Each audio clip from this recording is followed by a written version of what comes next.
I'm Gina Fitt. It appears that you've either surfed to or purposely selected Life Talk with Vern Moses. Welcome to another meaningful encounter in our series of verbal essays coming to you in this television format.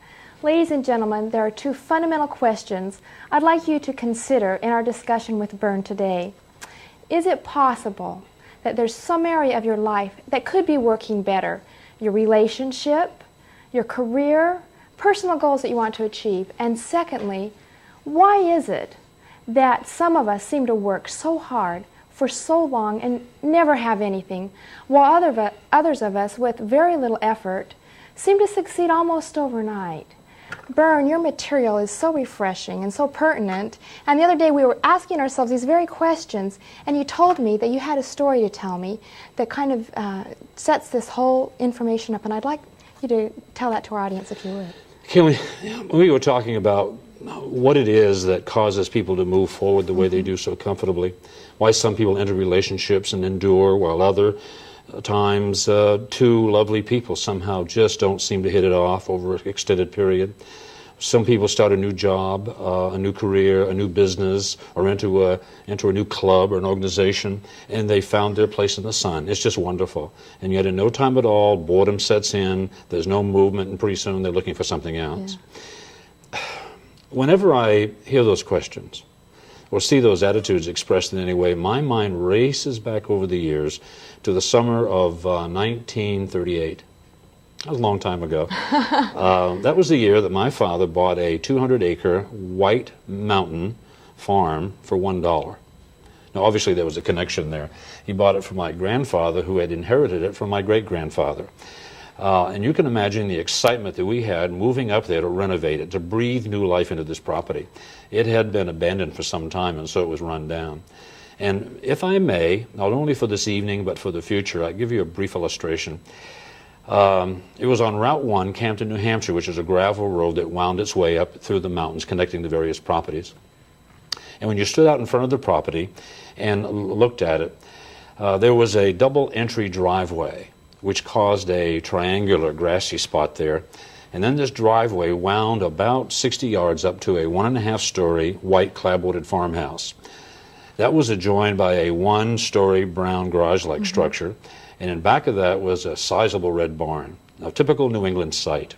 The front yard was shaded by a huge, perfectly shaped maple tree, under which was a seat swing. Those glider swings that you don't see much anymore. Sounds beautiful. Unfortunately, yeah. When you stood there, if you looked to the right, you saw the beginning of the family garden, which circled the entire farm.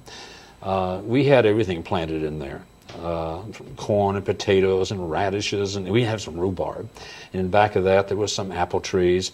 And the intention was that during the summer, we were going to harvest and eat from the land, hopefully have enough left over in the fall for canning preparation. Behind that was 200 acres of fine timberland. And throughout it was peppered these little mountain springs that formed brooks that had been, stocked. And they ran on into the Pemigewasset River, which ran and adjoined our property. There were meadows on the property and grassy knoll spots where I'd lay and watch the clouds with my dog Sugar. I mean, it was just awesome. A great place for a little kid to grow up. Oh, it sounds beautiful. Over on the left, there was about 2 acres of strawberries. And on that piece of property, there was a little summer cottage. And that whole setting, by the way, was backdropped, if you would, by the presidential range. Mount Washington was back there with its snow peak. Just beautiful. And then Mount Lincoln, Mount Lafayette was there. And so, pretty nice. And I enjoyed everything about that farm. I got a chance to work in the woods with the lumberjacks, and I worked in the garden, and I hated the strawberry patch. It was backbreaking, all ground level plants, But we toiled and troubled over them, and came July, and they began to bear fruit. I mean, we had strawberries every imaginable way. Fried strawberries, baked strawberries, strawberry shortcake and ice cream, strawberry fraps. I mean, we tried everything. We couldn't eat all the strawberries. And so we finally decided, we'll pick and pack them in pint quart and pack the boxes and sell them on a little roadside stand. You've seen that out in the country. Yes. And that didn't work out too terribly well because the traffic was sporadic. Sometimes there'd be nobody at all, and other times too many people. And so my father said, this is not working out. So I'll tell you what, we put up a sign and let people buy empty boxes. They go pick their own. Well, that didn't work out very well because, frankly, some of the people stepped on the plant, stole a few, and ate more than they put in the box. And so that was, So then we finally said, okay, we'll crate them. And what was happening is the produce trucks would come up through the mountains, picking up produce and taking it off to the city, Plymouth, New Hampshire, which was about 60 miles away, and sell them in the supermarket down there. Mm. Well, you can imagine the excitement of a 9-year-old boy, first time to the supermarket. I remember the pickup truck pulled up in front, and I jumped out and ran through the store to the produce department. I was going to declare to the world that those were our strawberries. And I'll never forget, I was about to make the announcement. 2 women were standing right there to hear. One lady was about to buy a box. The other woman reached over, put her hand on her arm, and said, wait. I bought some here last week, and when I got them home and tipped them out on the counter, there was little spoiled, bruised, half-rotten berries on the bottom. And I just figured I'd get my berries somewhere else. And the lady said, I guess you're right, and she passed. Well, that was painful. I mean, it really, really hurt my feelings. Devastating. I ran through the store, a big lump in my throat, pressing tears out of my eyes, and found my daddy and kind of cried out to him what had happened. And he said, people got to complain about something. And that seemed to be all I was going to get for that. But he saw that I was truly troubled. And he knelt down, and I thought for a minute he was going to touch me. He died before he could. My father was a non-demonstrative man, never was able to express his love in any way at all. But I thought he was going to touch me there for a minute, but he didn't. He just looked at me and he said, funny face, you know we don't pack them that way. And that's the best I was going to get, and I knew it. And, you snubber it down and you handle it. The pain was still there, the wonder, the pondering of it, especially a few days later when we were packing berries, and I noticed my father very purposely placing little berries on the top of the boxes. You see, he'd been hurt by this accusation too, but that was the way he was handling it. Well, the exuberance was gone, the enthusiasm, the excitement. We went to the supermarket, and subsequent to that, I'd saunter by the produce department and, kind of take a look. And little berries were never there. It was always the big, ripe, red, rosy berries that were there for the world to see. And I never said anything to anybody. I kept that to myself, but I was troubled by it. That went on through the summer. That fall, latter part of September, first part of October, Indian summer, gorgeous. I mean, beautiful country. We were sitting out under that maple tree by the seat swing. I had been given chores to do. My job, frankly, after harvesting, was now to shell beans. Okay, and I had an aluminum jar there, not at all like this bowl that I have now. And I was shelling beans. Okay, and my father was sitting over to my left, and he was husking and soaking corn. And we were going to put the corn and the beans together to make what? Remember? It's a succotash, it's called. I have never had that. Oh, really? Yeah, that's great. Right out of the garden, you can imagine. And there was going to be some left over for canning. My mother was sitting over about where you are, and she had bought and was shelling some walnuts. And she was being, oh, by the way, this walnut meat was going to be put with venison to make mincemeat. Oh, wonderful. Yeah. Anyway. I'm hungry too. Someone said I was gaining weight again. I think it's because of that mincemeat just keeps coming back. But anyway, she was being assisted by a young friend of mine named Arthur Boyce. Now, Arthur was kind of a flighty kid, never took anything too serious, wasn't a very good student, was a little unkept. As a matter of fact, Arthur was dirty.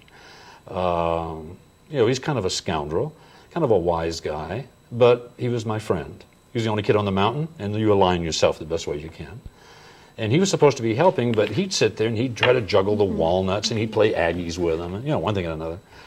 And I could see that my father would really, Arthur, get serious.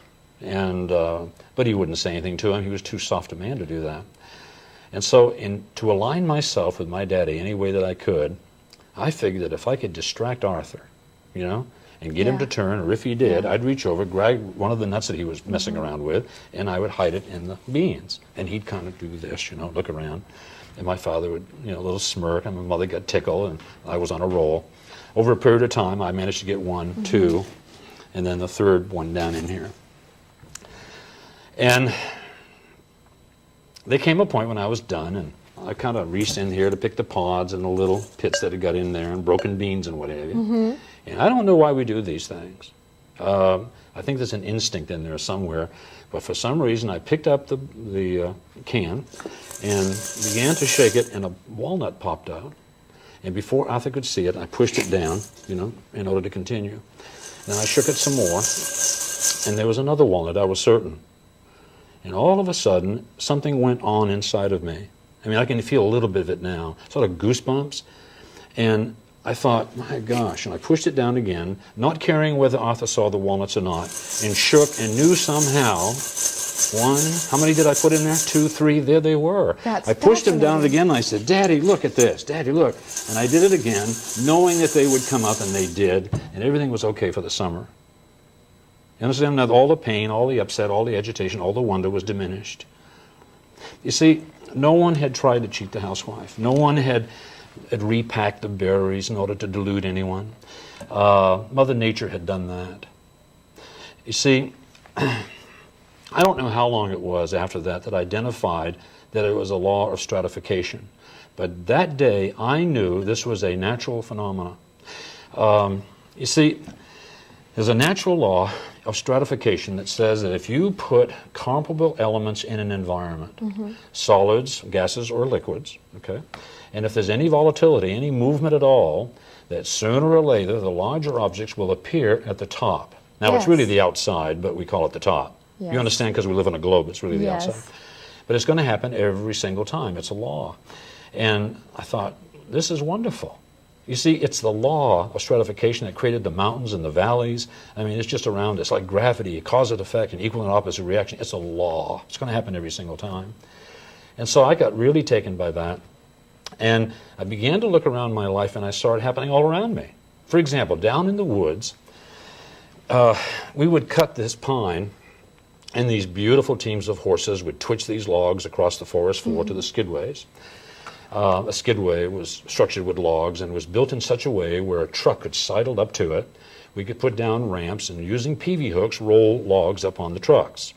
Well, the natural thing to do, is to roll the big logs on first, and then put the little timbers on top, and then throw chains over the 3 key places on the load and take off with the sawmill. The only trouble of it was that the truck he had to stop because the load would shift and loosen and be dangerous. So they'd re-cinch the load, re-cinch it, and take off. Okay, then they'd have to stop again and do it again. So after seeing this, I was down in the woods talking to these lumberjacks, and I was saying, "Look, you're loading the trucks wrong." That's fascinating. As a 9-year-old boy. Yeah, and you can imagine how these lumberjacks handled that. I said, "Look, if you put the little logs on first, you know what I mean, and the big logs on top, and chain it down, you'd go all the way to the sawmill. You wouldn't have to stop." And, these big muscular guys, "Hey, I'll get the kid." You know what I mean? They didn't like this at all. And, but I prevailed. I hung in. And one day they humored me. One day they went to the trouble to do that. And not much more trouble. Okay? Anyway, they took off, and everybody waited to see what the report was going to be.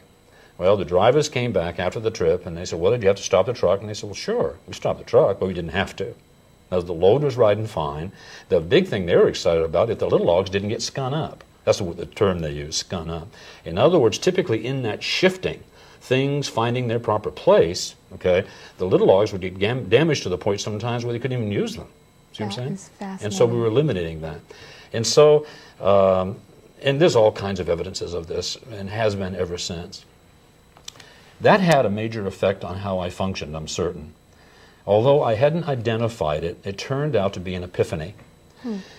In 1957, after spending 2 years in the most volatile socioeconomic environment you can find, and that's in creative direct sales, straight commission. Oh, yes. I began to recognize that the same thing was happening in our society. Exactly.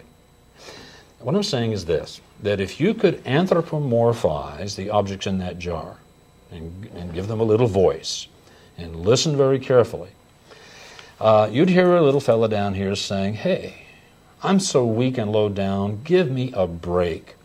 I mean, I'd never had a chance. I was born the wrong color, born the wrong sex, born the wrong side of the track. My daddy never hugged me.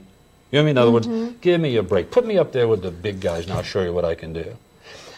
Well, Gina, I've lived in an environment now for nearly half a century where that happens all the time. In other words, people have their Horatio Alger minute. In other words, circumstance reaches in, takes them and puts them right where they think they want to be. Yes. Pure opportunity, no barriers, go for it. You know? And yet time, tumult, and trouble, oftentimes the little fellow's right back where he was before. Are you saying that people are like walnuts and white beans? We're getting close to that, aren't we? Then he says down here, okay. Fair enough. If that's the hand I got dealt out of the deck of life, so be it. But it's not fair. I mean, why should this person up here be able to have the big car and the big home? Mm-hmm. Why should she and he be able to go to Acapulco in the winter and get away from the cold and damp? Or perhaps into Canada in the summer and get away from the heat? Why should their kid be able to go to private school? Spread it around, for Pete's sake. Give us an even playing field here. You ever hear that stuff? I do. Are you saying the playing field is already level? Well, as we go. My experience is this. They say also, besides it's not fair, put the big guy down here with me and see how smart he is. See, I've twice in my life I've had that happen. Fortunes diminished in a matter of days, jammed right down to the bottom. And my life is filled with people who have lost big, and they've jammed down to the bottom. And I'll tell you, Gina, it's painful, it's hurtful. Absolutely. You tend to spin the head and say, oh, geez, why me? Yeah. You know, is it really worth it? And some people settle, frankly. Some people settle. But once in a while, if the character is there, if the stature is right, there's a beginning of movement. Tentative at first, perhaps, but beginning let's see what we can do. Okay? And in the acceleration, we know one thing, that because of the law, if the stature is there, they're going to emerge at the top again. It's going to happen every single time. Now, you have to be careful of this illustration. Like you're already jumping all over me emotionally. I can feel it. Well, yeah, because a walnut and a bean are never going to be the same thing. Are you saying that people are just born differently? Okay, here's where we are. This is going to happen every single time. I've lost my train of thought here for a second. What I see out here is people shifting back and forth all the time. We call it strategizing. You see, what we normally see here is that the idea of making it to the top. For example, in 1972, I decided to do this professionally, and I went to a place called the Glass House in Dallas, Texas, to buy the bowl.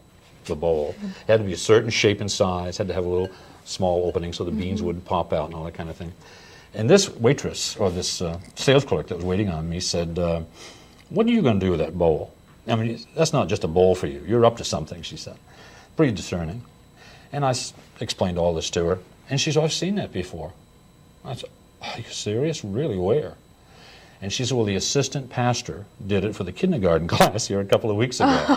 It's pretty high cotton, you know. I was like, oh, geez, really? What was the moral? What was the message? What was the idea that we're trying to convey? And she said, well, and she explained to me what it was, and I bought the bowl. Wrong message. 3 years later, I was in Arlington, Texas, to give a speech at a sales meeting. And I came early and had my paraphernalia down here like I did today. An early arrival came by, looked down, and happened to say, oh, going to do the beans and walnut thing, huh? I about died. I was going to write a book, you know. I said, where did you see it? He said, well, I haven't seen it. I read it in a book. And that really was painful to me. I thought, oh, no, really? What was the story? What was the analogy? He explained it to me. And here it is, 1995, nearly 96, and I'm still doing this. It's the wrong interpretation. What have we been told? Get a good education. Huh? Yes. Prepare yourself and get out there into the marketplace, into the rat race, and work hard, pay the price. Absolutely. Sacrifice, compete. Well, you got to be a good competitor. You got to take care of number one if you don't, no one else is going to, etc. You've heard this, haven't you? I've heard all these things, yes. And if you do all this and you work real hard, and someday you will, what's the phrase? Rise to the top. Make it to the top. Right. Yeah. And that's not what's happening in there. That's not what's happening. That's not what's happening. You see, in order for the walnut to make it to the top, there's an implication there that it has to contribute something. In other words, it would have to have hands to grasp with, arms to pull with, legs to push with, or at least a mind with which to manipulate, but it doesn't have anything. It's just a walnut. That's all it's got going for it, okay? And yet it's going to come to the top every single time. You see, it's not making it to the top.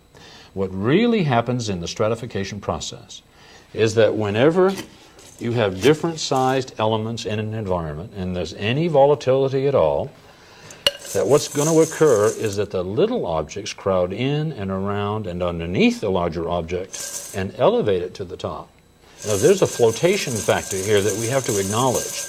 That walnut's not doing a thing. It's being elevated because of its stature, because of its size. And that's what's happening. And the same thing happens in the socioeconomic environment. That is very now, interesting. Our challenge is, and the challenge of our listeners and viewers, is how do you capture the stature?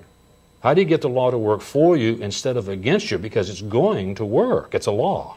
See what I'm saying? How do you capture the stature? I have an illustration here if I can. Let me stick this over here if I may. I'm going to create, if I may, an environment. Okay. I'm going to put this right here. I'm going to create an environment. Now, this could be a relationship, a family, a business, a job, a club, a community, a country, or the world. Doesn't make any difference. Okay. Okay. And all around us, there are people, yes, objects with capacities, huge capacities. Whether it was God or man that created this, there was an intention, a purpose for this object, a purpose that cannot be fulfilled in its present state. Doesn't mean it's worthless. It's just that it'll never be fulfilled, okay, until it approaches the right environment, okay. Not worthless in that it could be a doorstop, a bookmark, an object of art. It could be any number of things. I've seen some of these printed with advertising on it, so it's not worthless. However, in order to fulfill itself, it has to get to the right environment. And we're going to take it over here. We're going to say that typically people have to get to the right environment, but when they do, oftentimes, they're tentative, hesitant. They just stick their big toe in. They try something out just to see what it's like. Oh my goodness, look at that. Yeah. See, this is a sponge. And whenever you get close to the proper environment, there's going to be an expansion, an absorption. It starts out with absorption and assimilation. Oh, look at that thing go. Acquisition, okay?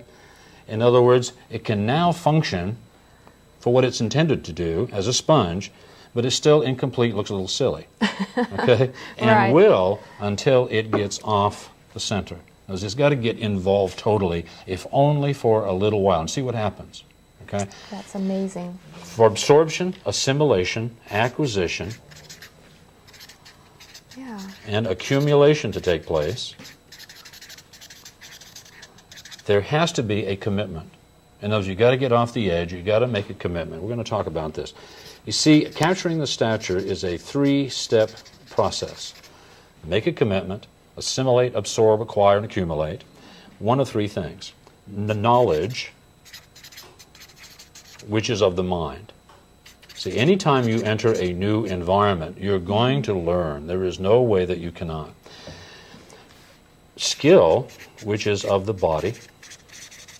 Now, whether it's a visual acuity or an audio talent or dexterity, you're going to develop a skill as you associate in that environment. There's no way that you cannot.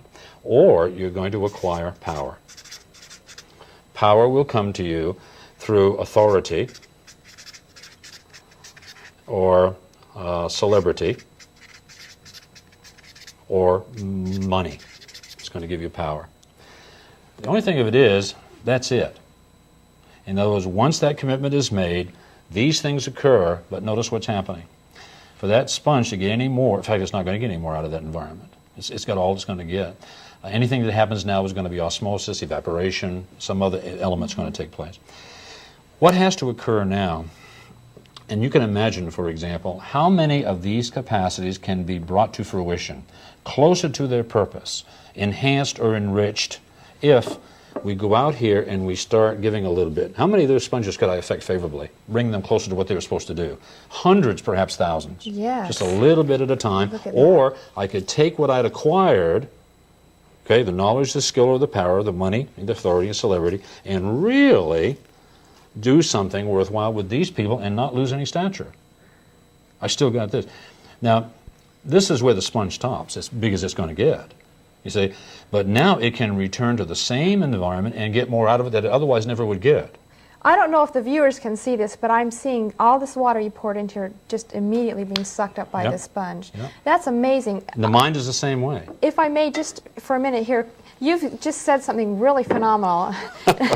And for my own benefit here, what you're saying is that many of us are like these sponges that before they were in the wrong environment, Exactly. we're not exposing ourselves to the people or the information that can help us reach our full Okay, stature. not making the commitment, not getting all the way. I don't mean forever. I mean, Right. some people don't even make a 1 month commitment or a 1 week because we haven't been taught how. I mean, that's a whole other issue. Haven't been taught how to And do it it. seems like there's some fear there. You said we just put our toe in for a minute. Yeah, you know, we don't want to get too involved because we might get hurt, and that's how we get hurt, by not By not participating. fully. See, here's what happens. After a while, you've got what you're going to get out of there. I mean, and then one of two things should occur. You go to another environment, Right. take on new challenges and new tasks, or if you don't, someone is going to come along and see what you've done. They're going to see the fact that you made a commitment, that you did learn and grow, and that more important than anything else, you made a contribution. See, this is what that shedding is. So you make a contribution, retaining what you have, go back to the environment, able to glean things that you otherwise would never get out of it, and keep doing this until the environment is yours totally, and then move on to another one. Once in a great while, you can find an environment that's limitless. Limitless. There is no ending to it, truly. And usually it's going to be in the socioeconomic environment somewhere. For example, in network marketing and multi-level Yes. marketing, they have captured the element of this, consciously or unconsciously. They've captured this thing totally, and that's what it's about.